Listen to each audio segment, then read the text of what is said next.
Speaking of Arsenal, they look pretty unstoppable, pretty formidable last night in the way they played and set up. And that has led to Bukayo Saka talking today that he believes they have to go and win the Premier League this season. How do you all see these comments from Arsenal? Very good start to the campaign across all comps, but Saka essentially coming out, and I want to make sure I quote him correctly. I think I bookmarked it on Twitter, so let me just go and check because I want to make sure. You don't want to. Sometimes you don't want to say things wrong because there are some people out there that are almost psychopathic about that stuff. He said, "I don't want to put too much pressure on us, but I think this is the year. We've been close the last 2 seasons. We're getting closer. I hope this will be the year." So Saka, they're talking as if this could be their year. They've been close. They feel they're going to go one level further. On top of that, they beat PSG with ease yesterday. They've got through this little injury crisis with almost flying colours. Are they going to win major trophies this year based off what we've seen in the last couple of weeks, Mo? They are really built to win the Champions League. The team looks different than any of the teams that we knew over the past years. They're very adaptable. They change within the game. They can play position-based football, but also they can play defensive football, which is, I'm not sure that I'm not putting them favorites to win the league yet. I'm yet to see Arsenal stamp their authority. They are starting a little bit slow in terms of performances. They are 1-0s, 2-1s, and all these stuff, and the 1-1s, and they had. But in the Champions League, I believe they can win the Champions League. And by the way, people that banter Arsenal, they can't win the Champions League. What about City? City didn't win the Champions League before they winning the treble, and they won a treble.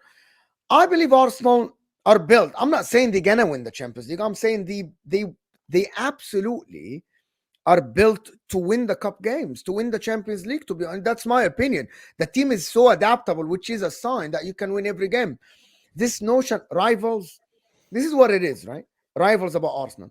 Every time anybody praises Arsenal, it is becoming your simping, right? But if you sit and actually focus and analyze how Arsenal play football, and we have been doing this since the beginning of the season, you guys will say, they defend deep, they park the bus. Well, yesterday, they dispossessed PSG 6 times in PSG's half. That means they didn't park the bus. Yes, they had 35% possession, but we're talking football here. They pressed when they needed to press. But PSG are weak. But that is PSG. These are the teams in the Champions League. PSG, right? I think Arsenal are playing, in terms of like the fluid football, they aren't playing well. Same as last season in the beginning of the season. But the team is very adaptable. And the defense looked good. And now they have options. Even Kivior played well yesterday. They have Timber, Ben White. They are exchangeable. Calafiori played right back. How many left-footed players that you've seen play as right back? You've seen the other way around. Yes, Saka's right. This is maybe the year when they win either the Champions League or the Premier League. I hope they do, because otherwise, Mikel Arteta has failed again. I hope they do, that they have to win something this season. Are they in the best position to win the Premier League? I still think City are favorites, but not by a big margin or equal to them. But Arsenal are playing in a different brand of football that we haven't seen. But this country have seen different brands of football. When Mourinho came to England in 2004, he won the league playing different brand of football. When Antonio Conte came to England, he won the league playing different brand of football. Maybe Arteta is the guy that will change the way English football are being played. Adaptable, change game by game. Maybe that's the case. Rivals are hating it, and I don't know why. A lot of people say that. Well, I think. Listen, it depends on your disposition, I suppose. If I look, of course, I want Man United to be the team that wins the Premier League and Champions League. We're not in it. So then I look at my rivals that are in it, and I think, right, who do I least want to win it? I don't want City winning the 2nd Champions League. I don't want Liverpool getting a 7th, as an example. I would probably, Villa. Villa are on 2, right? I swear they won them back to back. So maybe I'm wrong. Maybe they only got 1. I'll have to go back and check. Again, it's about. I need to check how many they got. How many UCLs have Villa got? Maybe it's 1. Maybe it's 2. Why is there not just a quick answer on this on the internet? Let me just check their honours. I want to check. I'll get confused with these older One. Villa has 1. But even then, I don't want them getting 2 because then. But I don't want them getting 1 because then they're only 1 behind Man United. The same as if Chelsea were in it. I'd rather Arsenal win it than Chelsea, because Arsenal having won isn't as worrying for me as, say, Chelsea having the same as us, or City being one behind us. Because City being one behind Man United, with Pep still being there, it really, really worries me about them catching our legacy. Liverpool, I don't want to win it. So out of everyone in it, if an English team is going to win it, I'd rather it be Arsenal. I'd rather none of them win it personally. But for a lot of people, what you have is this, everything they've said about Arteta, everything they've said about Arsenal. I've noticed this in the sort of football world now. Football fan content is meant to be an extension of you and your friends talking. And me and my mates will have 101 different football conversations each day, each week, each month, each year.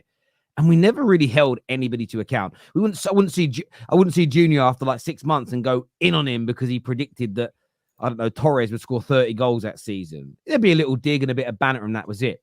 Nobody cared if their football opinion was right or wrong. It didn't make you a better friend, a worse friend. It didn't make you a more successful person, a less successful person. And ironically, it doesn't in this space. The idea that you'll become a better YouTuber because you predict more things right is so ridiculously wrong. It is unbelievable. The more successful you are is based on how well you present stories, the kind of guests you have on, how entertaining people find the content you make, more so than you have to have a base understanding of football. But it isn't about getting predictions right. It never has been. But some people are so married to that idea. And I think for a lot of people, whether it's just in their group chats, whether it's their Twitter accounts, their TikToks, their YouTube accounts, their panic is, and why they fight back against it with everything they've got, is if Arteta goes and wins something major, or heaven forbid he wins a couple of major trophies this year, a lot of these people have built their entire lives around hating on him. Where have they got to go from there? And I think there is like a desperation in people. They just want to be right. So when they can see the obvious, that Arsenal look very strong, very hard to beat, they look almost unstoppable at this particular moment in time. And even when they look like they're going to lose, or they're going to drop, or they're going to go for a bad run here because of injuries and suspensions, they have found a way through it. You've seen these young players come onto the pitch for Arsenal, like Skelly and Waneri, and they look, suddenly, look, it's a very small pool of games, and I think you need more time. But in the short term, you're looking at it and you're like, I kind of understand why Smith Rowe was allowed to leave. I get it, because they've got to create a gateway for these players who look talented enough to play for Arsenal right now. You know, Calafiori came in, and I saw a lot of people going, why? Euro hype job. He looks like he's been at Arsenal for 5 years. Urian Timber, he's essentially a new signing because he played one game and did his knee. Urian Timber, they look the same with or without Ben White, and that's not a dig at Ben White. Trossard's come in for Odegaard. I don't think he's as good as Odegaard in certain areas, but they don't look like they're missing him. Scored 6 goals in their last 2 games after people saying they can't score goals. Kai Havertz is on a goal score. If he gets one more game in his next home game, he equals Thierry Henry's goal scoring record of 7 home games on the bounce. I just find the Arsenal narrative it's so interesting. Look, they're still not my favourites to win the Champions League, but can they win it? Absolutely. They're not my favourites to win the Premier League. Man City still are, but of course they can win it. But I think what I see creeping into some of their rivals and some of Arteta's detractors is that fear of it might actually happen, because what they have right now is a midfield and defense that is so hard to penetrate. It's basically a fucking chastity belt. It's ridiculously good. And I think it's going to get better over the course of this season. So, and last night was an eye-opener. Everyone's saying Farmers League, PSG were mid. That weren't what people were saying in the build-up to the game. They looked mid last night because Arsenal little broed them. I saw this PSG fan, someone sent me the video earlier, talk about how they've got loads of big players and they're physical, but football ain't about physicality. It's all about footballing ability. And he was basically saying how superior they were to them. And he absolutely got... Sorry, a second. My computer keeps telling me to restart, and I'm not going to do it. It keeps popping up. Sorry. And it just... He looks absolutely stupid a few days later because he's just disregarded, and people keep doing it to Arsenal. The same as people did it to Liverpool in the summer. Just disregard how good they actually are. It's crazy to me. But yeah, they look very, very good at the minute. And I actually like what Saka's said. I think there is an element of putting a bit of pressure upon yourselves. They should be talking about trying to become champions of England and not just, we hope to be there or thereabouts. I think that he's saying the right thing. So fair play. Fair play.